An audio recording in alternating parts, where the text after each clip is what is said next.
Festival. We're very, very excited to have this panel. It's the first of our panel series at the festival this year. I'd like to first say thank you to everybody here at the Hong Kong Economic and Trade Council who have worked with us to put this panel together. Today we're basically talking about co-production and China. China, with its population of 1.3 billion, is an untapped market, and most recently is very interested in doing co-productions with the rest of the world, and Hong Kong is in a unique position to facilitate that process. So today we have three panelists with us who will discuss and give perspectives on the current situation in China, the film industry, and how as Canadians we can access this market.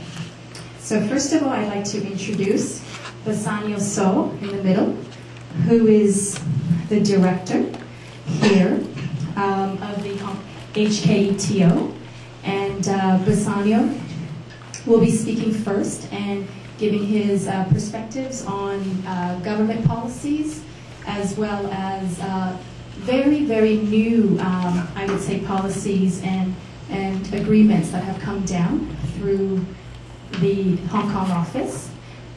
Next to me today here is Harriet Heller, and Harriet has been at Telefilm for 6 years. She's working as a senior investment analyst for the television unit, and today she'll be giving us information on co-production from a Telefilm perspective. And at the far end there, we have Ricky Chen with us today, and he's replacing Peter Chan.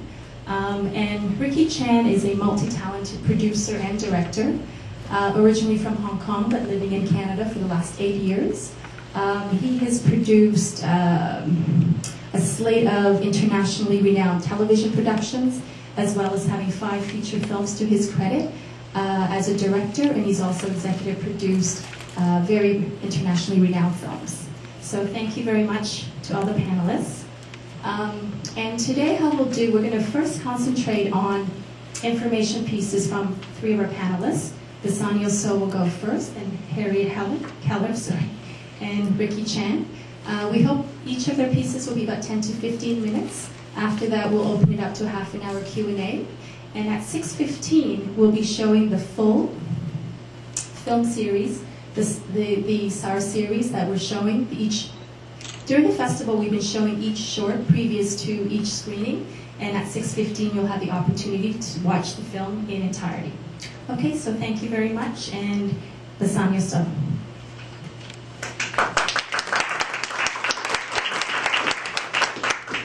First of all, thanks very much for coming. Can you all hear me, or I have to put on the mic?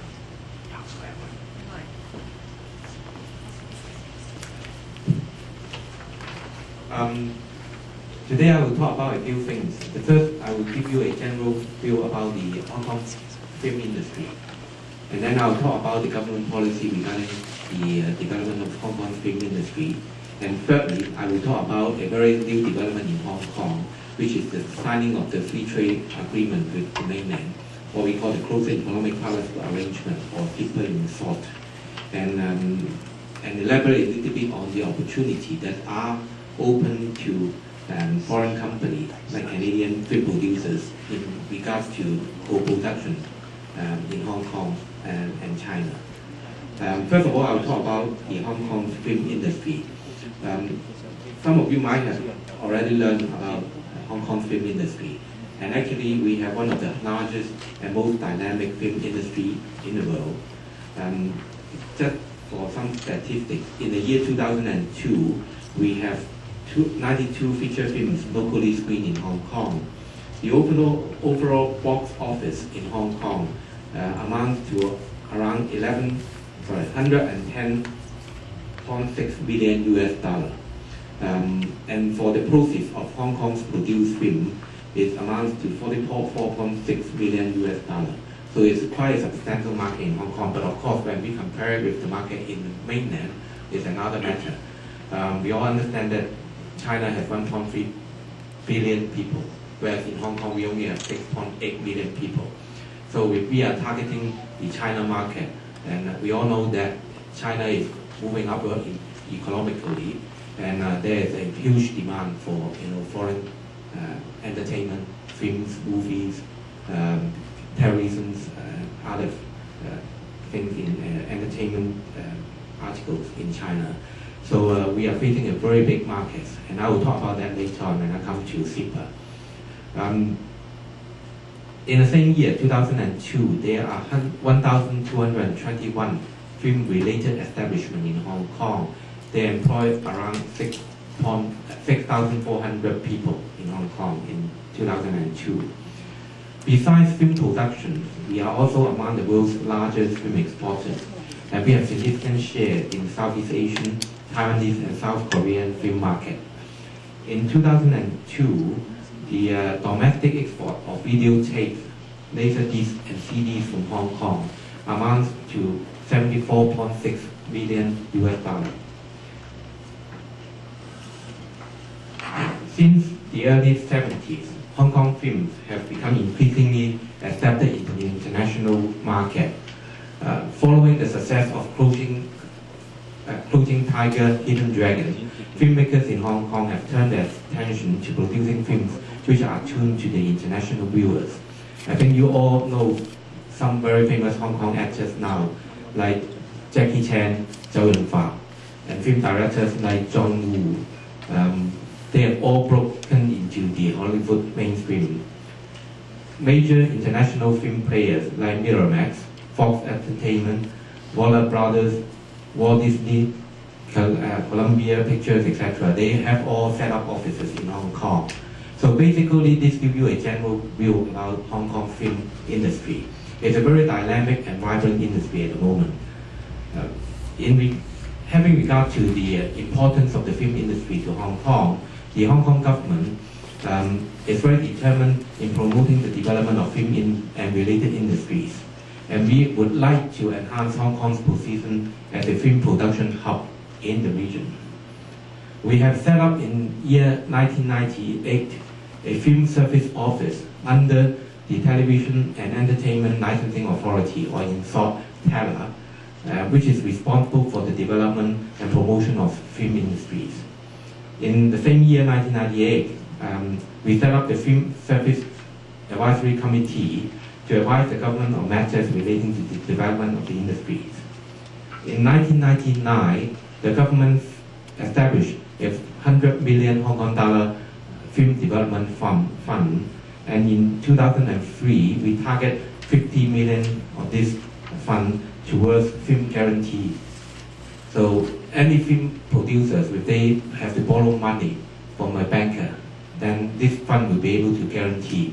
And this is part of the government's effort in helping the small-scale film producers to produce film in Hong Kong. Besides the software side, the government is also helping in furthering the hardware with regard to film productions in Hong Kong. The Digital Media Center will be completed in the first quarter of 2004. It is situated in Cyberport. We also have the Hong Kong Movie City, which is a state-of-the-art production and post-production center. And this will be open in 2004 to provide world-class facilities for local and overseas companies in film production. Some of you might have heard about this Film Mart, which is an annual film market organized in Hong Kong since 1997. It helps promote Hong Kong as a film distribution center in the regions. In the year 2003, Film Mart attracted 268 companies from 25 countries and 2,268 visitors from 37 countries and the region. This represents 41% increase over the previous years. Now, as Anita just said, this seminar, this panel is mainly concerned about co-production opportunities, so perhaps I'll talk a bit about co-productions. Hong Kong has a long history of co-production with overseas companies. Since 1991, actually, Hong Kong has signed a memorandum of understanding with Canada on film and television co-production. This is to enable Hong Kong and Canadian producers to pool resources to produce quality films and television programs and to benefit from the government aids available locally. Co-production with the mainland started in the 90s. This is mainly in response to the lower production costs in the mainland, and also there are wider variety of shooting locations in the mainland. The benefit of co-producing in the mainland is, of course, that we will be able to break into the mainland market. Now, talking about co-production, there's one new development in Hong Kong, which is the signing of the Free Trade Agreement, or FTA, between Hong Kong and the mainland.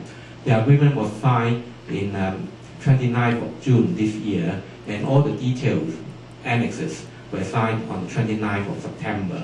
So this is a very, very recent development in Hong Kong. The Free Trade Agreement actually covers three areas: trade in services, trade in goods, and facilitation of trade investment in the mainland. But I'm going to focus only on trade in services. There will be 18 services which China will liberalize ahead of its WTO concession to Hong Kong companies. And when I talk about Hong Kong companies, I'm not talking about companies that are owned by Hong Kong people. Any foreigners, Canadian, they can always set up a company in Hong Kong. Once you pay the Hong Kong tax, you register under Hong Kong law, then you could be treated as a Hong Kong company, provided you satisfy a few other requirements, like you have been operating in Hong Kong for a few years, and then you have substantial business operation in Hong Kong. So once qualified as a Hong Kong company, then you will be able to benefit from the arrangement under FTA. There are, as I said, 18 service industry under FTA that will be liberalized for Hong Kong companies. But I'm only focusing on the film market today. So what does FTA offer for Hong Kong's film industries? As you know, there are a quota that China imposed on foreign film imports into the mainland. Before the WTO, the quota is 10 foreign films per year. With the WTO concession, it will be increased to 20 foreign films per year. But what China has offered under FTA to Hong Kong is that Hong Kong produced Chinese language films will be exempted from this 20 film quota. Otherwise, Hong Kong will also be treated as a foreign film importer. But under FTA, we are exempted if we produce Chinese language films, which will be exempted from this quota. Besides the removal of quota, production in China can now employ 70% of Hong Kong crew and cast. Previously, when you want to shoot something in China, the story must relate to China before you can be allowed to do any shooting there. But now, film plots no longer need to take place in China, although the story must be a little bit must be somehow connected with the mainland. Hong Kong Investment Distribution Company can increase their investment in China's distribution companies to 70%, compared with the current, which I think is below 50%. And China investors can hold a majority stake on management in mainland cinemas. Hong Kong investors can hold a majority stake in mainland cinemas. And I think Ricky will talk about it a lot, about giving Hong Kong company a stakeholding in mainland cinemas, how it would affect the development of the mainland film market. Finally, under FTA, there is no restriction on China-wide distribution of Hong Kong Chinese co-production. This is something which we would like to further explore with the Canadian companies here in future. With the signing of the FTA, actually give opportunity to Hong Kong film industry to further explore the mainland market. We are becoming a de facto domestic market for China market, becoming de facto domestic market for Hong Kong make Chinese language movies. And Chinese language films produced by Hong Kong can be imported for distribution in the mainland on a quota-free basis. And with the relaxation of co-production requirements, we are seeing more opportunity for for Hong Kong companies to join hands, cooperate with foreign companies, like Canadian companies, to co-produce film that could be marketed in China. So if a Canadian company wants to, cooperate with the Chinese counterpart, if they go directly, they will be under the restrictions that China has been imposing on foreigners. Those restrictions like, a 50-50 sharing of rules, the story to take place in China. But if you go through a Hong Kong company, cooperating with a Hong Kong company, and then you go produce a film in the mainland, the requirement will be very much relaxed. Like, you only have to employ at least 1/3 of the leading artists in the film, and the other is that the plot or the leading characters need to be China related. The story didn't take place in China at all.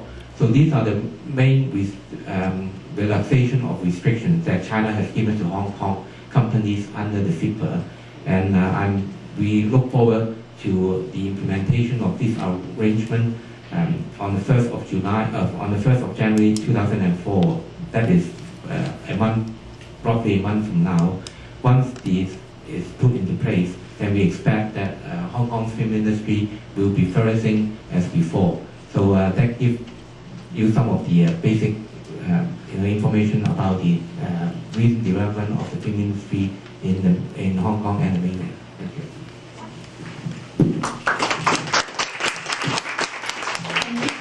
So, next we'll go to Ricky Chen, who's going to talk about his personal experiences that he had working in China and as both a director and producer.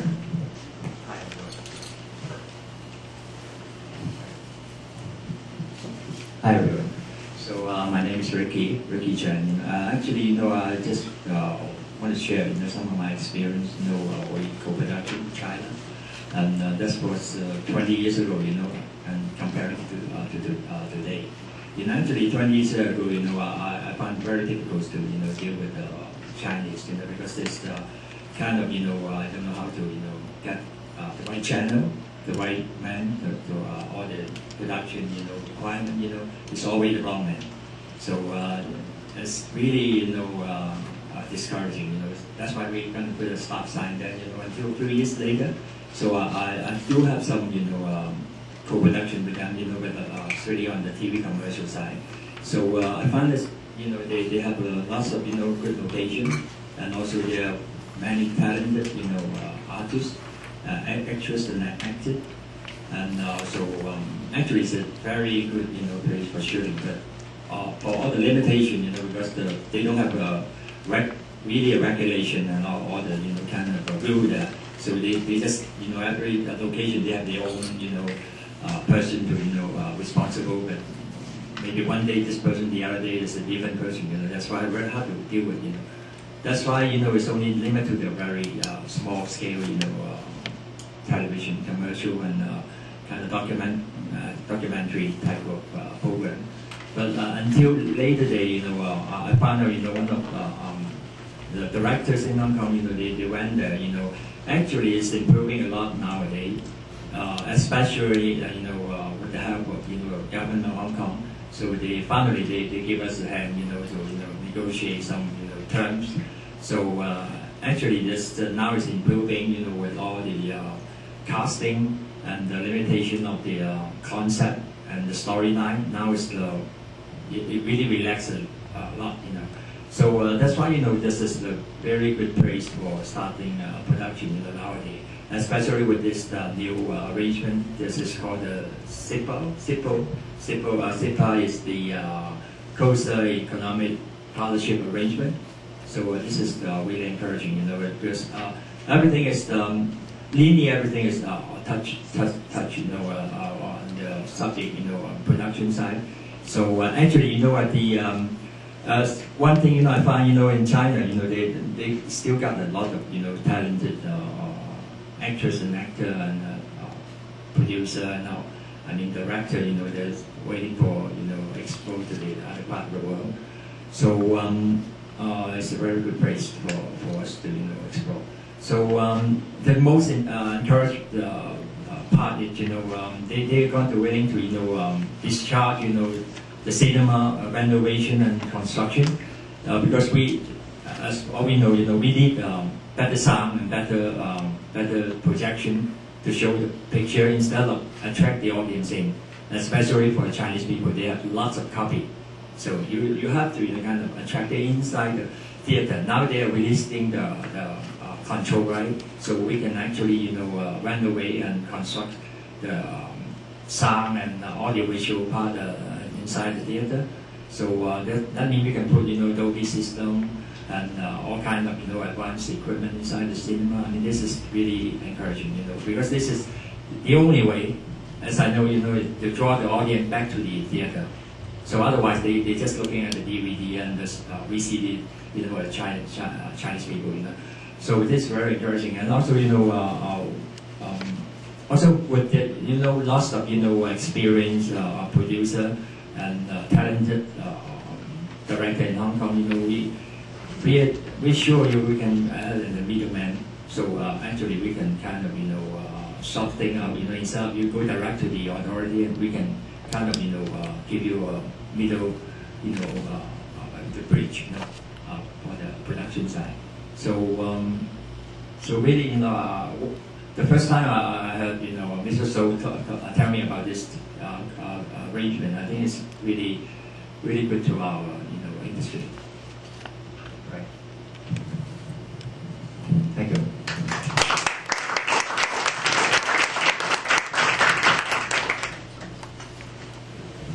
Thank you, Ricky Chen. So next we have Harriet Heller, and she's going to talk to us about co-production from telefilm, and specifically about doing official international co-production. Harriet.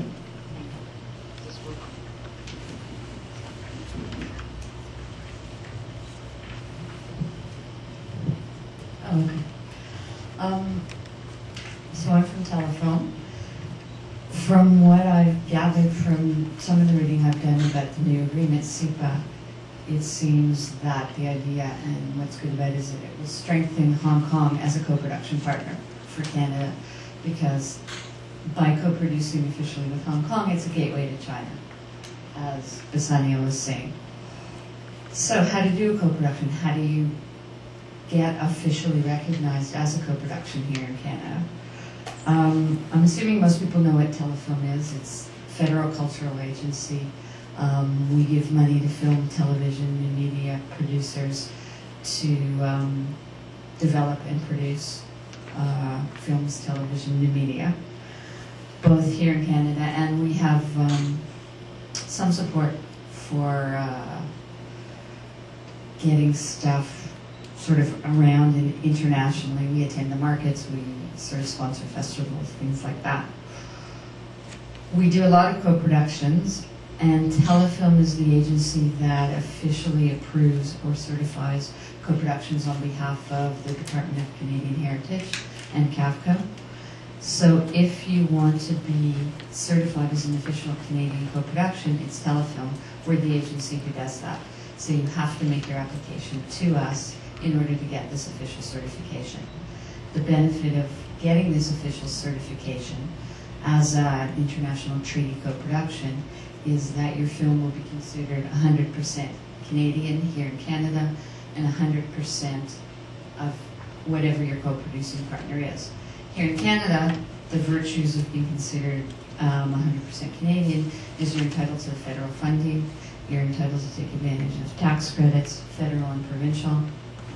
You can get the money from Canadian television and feature film funds, as I've said.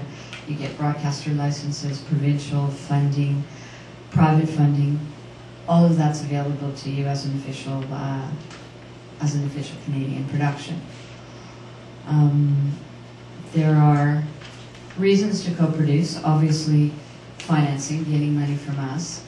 If you co-produce with one or more countries with whom Canada has a treaty, and we have treaties with about 63 different countries, and we administer all of the treaties on behalf of the Department of, on behalf of Heritage.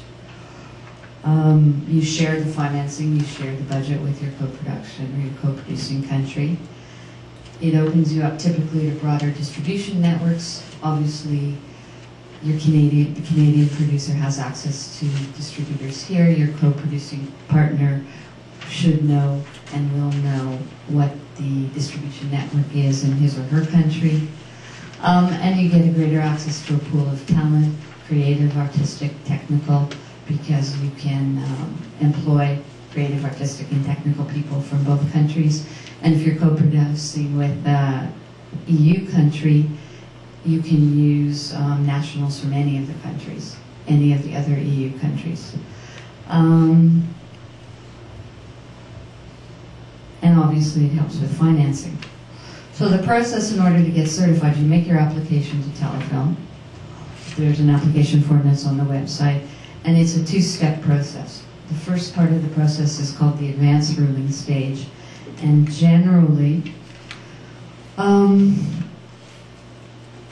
you should file your application for the advanced ruling 30 days before you start commencement of your principal photography.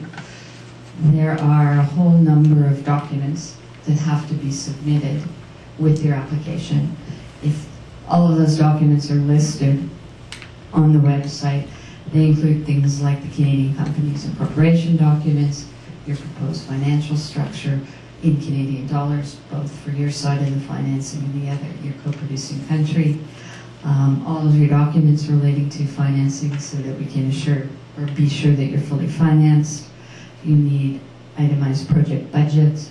You need to give us all your chain of title documents, resumes of key cast and crew, things like that. So assuming you give us all of those things, and one of the more critical things in that, which I'll talk a little bit more about in a minute, is the co-production agreement that you've actually signed with your co-producing partner. You give us all of those things and we analyze your application. And every country, every treaty with every country is somewhat different. I mean, they're all structured in basically the same way, but in all treaties have a minimum financial contribution from each country, which varies from between 15 generally to 30%. Copyright ownership, the partners must share in their copyright ownership in proportion to what their financing is. There have to be expenditures in each country, and the expenditures in each country are in proportion to the financing that you're putting in. Same thing with distribution revenues. You have to share in your distribution revenues in the same proportion at which you've put in your financing. And creative and technical contributions have to be relatively in line with what your financial contributions are. So all treaties, including obviously the treaty with Hong Kong, has those as a basic tenet. So your co-production agreement has to be structured in that way that all of those things are clear in your co-production agreement. So the analyst at Telefilm, and our co-production office is out of Montreal, so all applications go to Montreal. The analyst will look at all of these documents, make sure that your co-production agreement conforms to what's in the treaty with that particular country with whom you're co-producing. And they'll call you if there's anything missing, if there are questions, and then you'll get an advance ruling, assuming that everything is okay and we approve it. That's the first step. You get your advance ruling, you go in, do your film, and then you have to reapply to Telefilm at the end of shooting for what's called a final ruling. And it's only after you've got the final ruling that you're a certified co-production.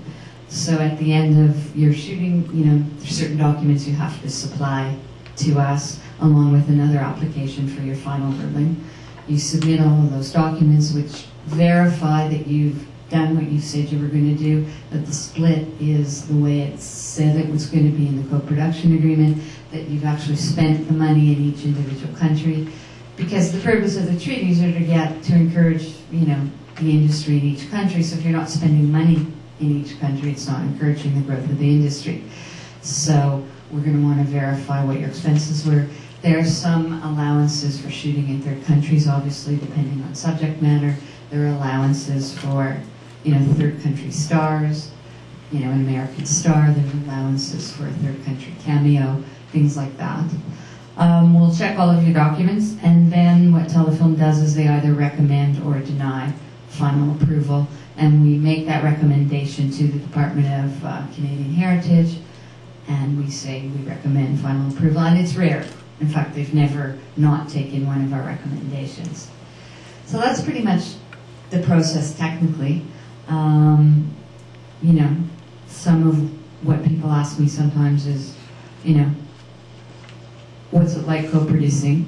Some of the things you have to think about, because A, it's an additional partner.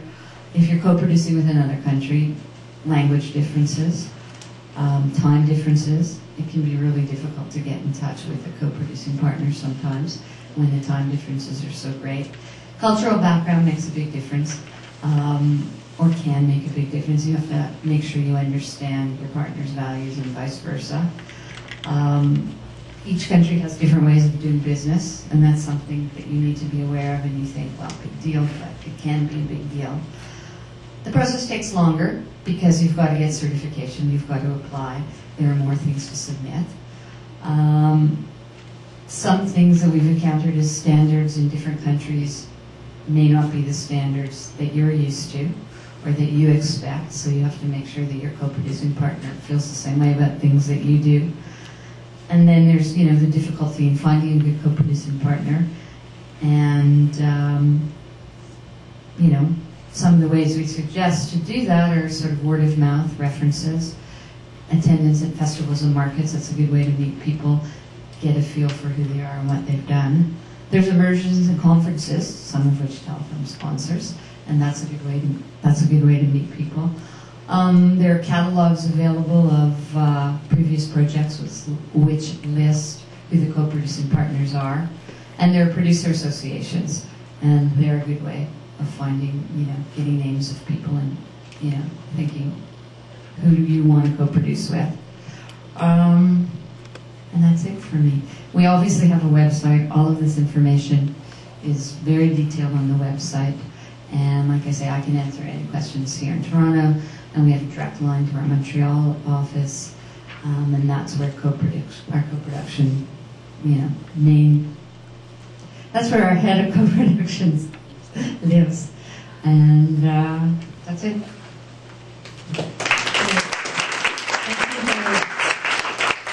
So you've heard from each of our panelists, and what we'd like to do right now is just open up to questions from the audience, and please don't be shy and ask any questions, whether it's been raised by one of our speakers today or any other questions that you may have in terms of co-production.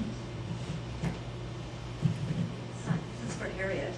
Has the Hong Kong or Canada co-production been used in the last couple of years theatrically for theatrical features? That's a very good question. I just have statistics. Yeah, I asked somebody in our Copra office to look over the past 10 years with Hong Kong co-production. So it goes back to 93. We did one in 93, Holiday Pictures, Young Offenders, which looks to be a feature film. We did something in 97, Rhombus did something with Hong Kong, which was television. There's a television series that's ongoing now that was done with Catalyst here called Eckert. It's a kids series. And that's been done a few years in a row. Lunch with Charles was a feature out of Vancouver that was done in 2000. In 2001, it looks like there was something called Mona the Vampire. Another Eckert kids program, Timothy Goes to School, was Nelvana, which is TV. 2002 was television again, something called Girls Stuff, Boys Stuff. And then in 2003, it looks like we're doing a feature film called Belly of the Beast. There's something with now two other things again. Another Timothy Goes to School with Nelvana. And Nelvana is also doing, it looks like, I guess, another kids program called Bernstein at Bears. So not a lot, but this is the most recent stuff we've done. So it looks like a few projects a year. And I'm told that it goes very well. The agent, whenever you're doing a co-production, it's not enough that you get our certification, you have to get certification from your co-producing country as well. So we won't certify you as official until we've heard from your co-production partner as well, the agency there. So whomever the corresponding agency is in Hong Kong, let's say, you'd need them to, they have the same process or a similar process as we do for certification. So whether you're majority or minority Canadian production, you need to get certified there. And apparently it goes very smoothly with Hong Kong. And, you know, things have been working well. And what's the minimum? For Hong Kong, it's 20%. Yeah, minimum Canadian contribution. But like I say, that varies from treaty to treaty, so you can look up on the website what the minimum contribution is, and it varies from television to feature film. So, I mean, in the UK, it's, you know, now going up to maybe 40% for feature, whereas it's less for TV. So, check the website, but for Hong Kong, it's 20%. And one last question, which is, what happens if you mix a non-treaty? Can you mix a non-treaty? For instance, Vietnam. Yeah. It's a good question. My belief is no, but I'll check for you. Sorry, what was the question? Whether you can mix a non-treaty country, but we don't have a treaty with Vietnam.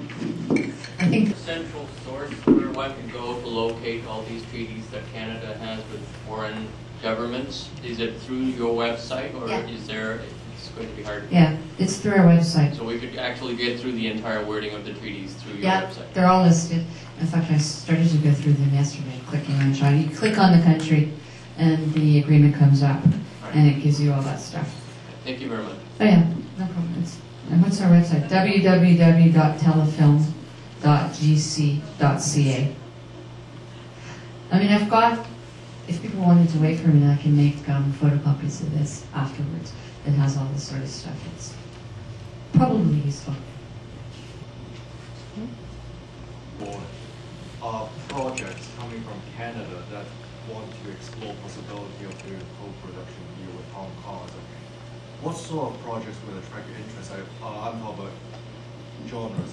Are you more interested, like say, feature films, like drama, than also documentaries, or are there, like, what are your thoughts on that?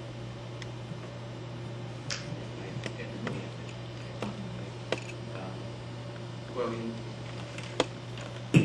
in the case of Hong Kong, government policy, of course, we don't distinguish the subject that you're trying to film. It's the requirement that, you know, in the case of SIPA, of course, there is the requirement whether you are qualified as a Hong Kong company or you are cooperating with a Hong Kong company that actually matters in this case. But I mean, if you are talking about what sort of films or what sort of features that will be interesting, then I'll leave it to, you know, the experts here. Actually, if you say it's a kind of a feature film or documentary or some other TV series, something like that, is that so? Yeah, that's well, for me, is that when I think about Hong Kong films, I was born there and I was spent 30 years there, but when I think about Hong Kong films, most of the time I think about feature films. Oh no, actually, I think this is open for all audiovisual things. You know, you can have, you know, documentary or type, as long as you are in this agreement, within the agreement. You know, there's some limitation. You know, or, you know, you have to be, you know, kind of co-produce with the Hong Kong company. So also that's a limitation. So I think it's on the website, right? So everything, but not limited to feature film, definitely. So we can, you know, any kind of production, TV series. If I could just add to that, from a personal experience, I think you're asking in terms of, for a Canadian company, we would have to work with a Hong Kong production company and partner first before you can actually pursue an official co-production. And one of the things that I'm encountering currently, I'm working on a project that I'm hoping to do as a co-production with South Korea, is that for a lot of Asian companies, because their primary box office is their domestic box office, and very much like Canada, there are not many Asian films that have wide release in the United States. And so, like Canadian films, for a producer to come in on a project and look at it from a financial point of view, you really need to see the numbers working out in terms of what you expect that project might perform. And I'm speaking specifically about feature films in the box office. So one of the obstacles, or not obstacles, but one of the challenges, I think, is when you're actually trying to attract a foreign production company is what elements does your project have that they feel would actually appeal to their domestic audience. And generally, in the back end, you're looking at a situation where we would probably keep Canada as a territory, they would keep Hong Kong. I'm not sure how this would work out in case of China because it's a unique situation, and then you're sharing the world. And so the creative difficulty is actually, I think, coming to a place with elements both in terms of story, appeal to audiences, as well as casting, I think, becomes really crucial because we have stars, unlike American stars that translate internationally, Canadian stars don't translate, and often Asian stars don't translate in the West. So we have a case where we have our own star systems that don't necessarily work together. So for me, I found those are the creative challenges, and I would imagine also working with Hong Kong and you know, trying to find a production company to partner with you, I would imagine that those types of elements would definitely come into play. The Television Entertainment and Authority, they have set up under the TELA an office which is called the Film Service Office. And do they consider story and script in a similar way? I don't have the details of you know, how TELA operate here, but if you can give us, you know, a contact, then we'll send your question back to Hong Kong, and then they can give us more details about that. But maybe Ricky, you could maybe tell me. No, actually, that's a different issue, you know, because we are talking about co-production in China, you know, also there's this goes this SIVA thing, you know. That's another thing is the finance from Hong Kong government, right? Yeah, but this is I think they have their own spec there, you know, to censor how many budget they're going to put out and what the storyline and all that. So there is a reading of the script and a decision yeah, as to whether or not it's appropriate. more or less the same setup, the same way, but they do have some, you know, alternative, you know, you have to, you know, aware of, you know, the story, not politically, you know, something like that, you know, you have to, you know, concern with. Yeah, okay, that was my question. The detail, you know, script and casting and everything, you know, the same setup, but they do have their own, you know, spec. So you have to, you know, follow their own spec, but we don't have it now, you know. But today we only talk about the co-production with China. Okay, it's not financing the films anymore. Your certification, we like to see a script, but we don't approve, disapprove of your content. If you're applying to Telefilm for financing, we do for your film or television project. But the financing side of Telefilm for production is different than the certification for co-productions. So for co-productions, we don't look at the quality of your script. If you want money from us, our other division, we do. Which is almost always the case. Yeah. Which is often the case when you're co-producing here, because one of the benefits of co-producing is you're entitled to Telefilm money. Yeah. So it would go through both. And we can't give you, if you do that, the production side of things, we can't give you money until you have received your advance ruling from the co-production department. Because you're not entitled to the money until you're certified. Sort of, not really a catch-22, but chicken before the egg kind of thing. But in these projects that you've mentioned, mostly, you know, there's no controversy at all in these projects, No. including Red Violin. And I guess my question is, if you have a project that is possibly controversial, say politically or whatever, I mean, is... And I know, you know what it is. Yeah. not from our point of view. I mean, I know, no. I don't know the other side. I understand what you're asking.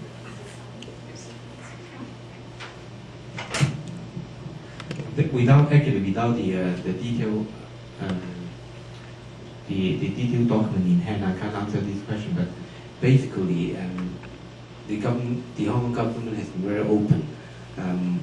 All the information that we have actually we normally post it in the website. So if you go to the Hong Kong government's website, which is the easiest way is of course they go to the main website and then look for Teller. The website is www.info.government.gov.hk. Once you get into the website, you can search for a department called Teller, Television Entertainment Licensing Authority, and then you go down. They definitely have something about the financing scheme and the criteria for financing, etc. there. So I'm sure if you go into that website, you should be able to find most of the information. But if you still have further information about the criteria for financing from Hong Kong, then you can always give us the question that you want, the information that you want, and then we will ask Hong Kong to clarify. Also, Bassanio, once a Canadian company has a co-producing partner in Hong Kong and is pursuing co-production status, how does the process work in terms of SIPA? Does the Hong Kong company at that point, do they go to another agency in China to also be certified? The certification of whether it is in Hong Kong, well, as I've just mentioned, SIPA will apply to Hong Kong companies. So the first thing for a company to benefit from SIPA is that it must be certified as a Hong Kong company. Now the certification is not done in the mainland. The certification is actually done in Hong Kong. It's the Trade and Industry Department in Hong Kong which is responsible for the certification process. So any company which would like to benefit from SIPA, whether you are in the film industry or in other service industries, the first thing is that you have to apply to the Trade Industry Department for a certification that you are a Hong Kong service provider. Once you get that certification, then the SIPA arrangement will automatically be beneficial to you. But you just raised a very interesting question actually. This is one thing that we discovered here when we are reading the Memorandum of Understanding, is that when under the MOU signed between Hong Kong and Canada, any co-produced film of Hong Kong Canadian co-produced film will be regarded as 100% Hong Kong produced. Now, if this is a co-production with a Hong Kong company which has been certified by the Trade Development Department that this is a SIPA company, then how would it be regarded in the mainland? This is something very interesting. We just discovered this, and we are asking Hong Kong to clarify. What sort of status will be given to that film? Theoretically, we believe that since we have an agreement signed with Canada, treating this as 100% Hong Kong film, and the company in Hong Kong is certified by the Trade and Investment Industry Department as a Hong Kong service provider, then we don't see any reasons why it could not benefit from the SIPA arrangement. But of course, SIPA is a very new thing. The agreement is only made in a very broad term. Sometimes when we are talking about application of an arrangement, we really have to clarify a number of technical points, and those are the technical points which we are trying to clarify for the moment. Actually, what we have been, this Hong Kong Economic and Trade Office is doing is that after we've been talking to quite a lot of industry, after we talked to quite a lot of companies in the industry, then we discovered a few questions that we want clarification from Hong Kong. And once we got all those clarifications, then we would be able to give a more industry-specific seminar or some other workshops on how SIPA actually help Canadian company to further the Chinese market.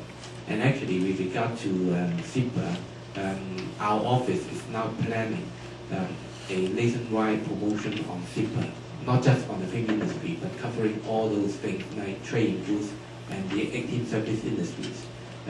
We would like to do it in different parts of Canada, and certainly Toronto will be a very important city that we will never miss.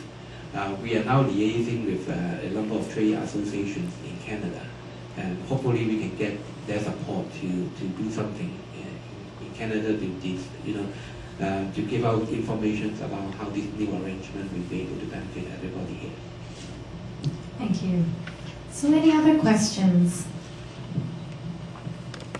Yes. I'm just wondering, I don't know if this is an appropriate question for the channel, but how difficult is it if you weren't to go for co-production, official co-production, if you were just to do something smaller, how difficult it is to shoot in Hong Kong, or where the resources are based. If Tela is the best place to go first to do some research, or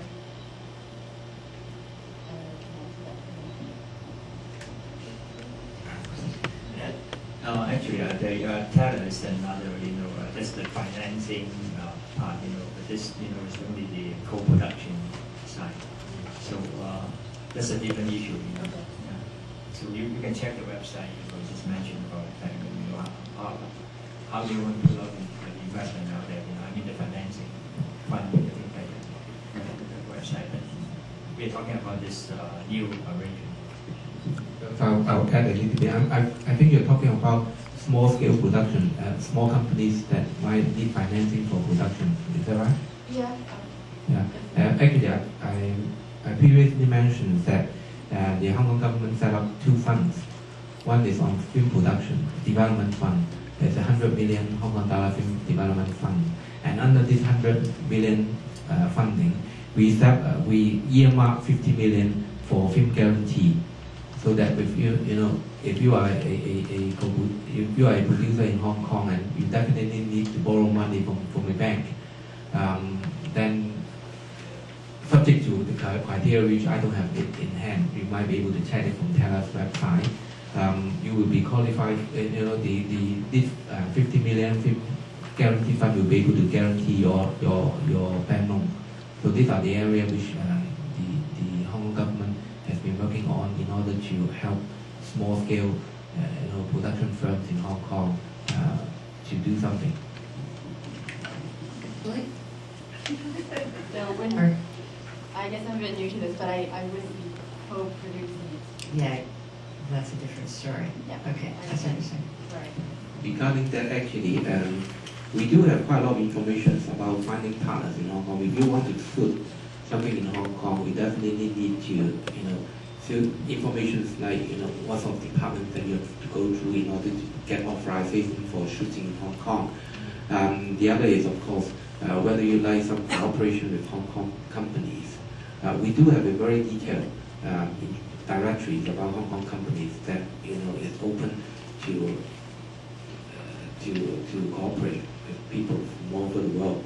If you need those information, you can always approach our office. We'll try to get the information that you like. And the line, I guess I'm wondering if Bassano, you have any idea about what the distribution system is like in China, and I guess if you have any information about the market, or if there's information that could be had through the HKETO, say a list of Chinese distributors, or is it a case of Hong Kong distributors moving into China? Often I don't have information about the mainland distribution systems. I'm sure that this is actually what I'm trying to do from Hong Kong, is that we do have a department in Hong Kong called Invest Hong Kong. They are responsible for the promotion of cinema throughout the world. And in Invest Hong Kong, they actually have experts in all different service sectors. And one of the experts, of course, dealing with the film sector.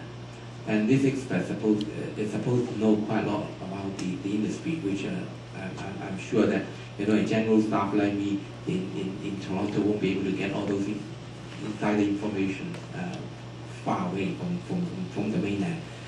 What we try to do is that we are going to have some industry-specific seminars or workshops in Canada. We will invite those people from Hong Kong so that they can give first-hand information about a specific industry. They are actually the one that should be the old concept if you really want very, very technical answers to questions from the industry. On the other hand, of course, even though they might not be coming, but if you have specific questions, like what sort of things China offer or Hong Kong can offer in regard to the film industry, you can always let us know, and then we can see whether our people in Hong Kong will be able to provide information. But of course, some of those information might be able to get it from some of the websites. Besides the talent website, of course, you can also go into the West Hong Kong, which is a department in Hong Kong. So if you go into the general website, www.info.government.hongkong, you can also look for Invest Hong Kong and FIPA, and certainly you will be able to find some information there too. Yeah, I was just thinking it would be interesting to know which 10 foreign films sort of met the requirements, and just what the Chinese market is like, what kind of appetite they have for foreign films. Yes, there's a question there. Okay, my question is about the legal issues. If any legal dispute arising from any co-production in Hong Kong and Canada, so what will be the legal jurisdictions? So they will be governed by the law of Canada or law of Hong Kong? Can I repeat my question, or you got it? Do you mean a legal dispute between you and your co-producer? For example, I co-produce with a company in Hong Kong to make a film, and then there's some legal dispute regarding each body suing each other. So then, in that case, will the law of Canada governing this kind of dispute, or the law of Hong Kong take care of this kind of nuisance?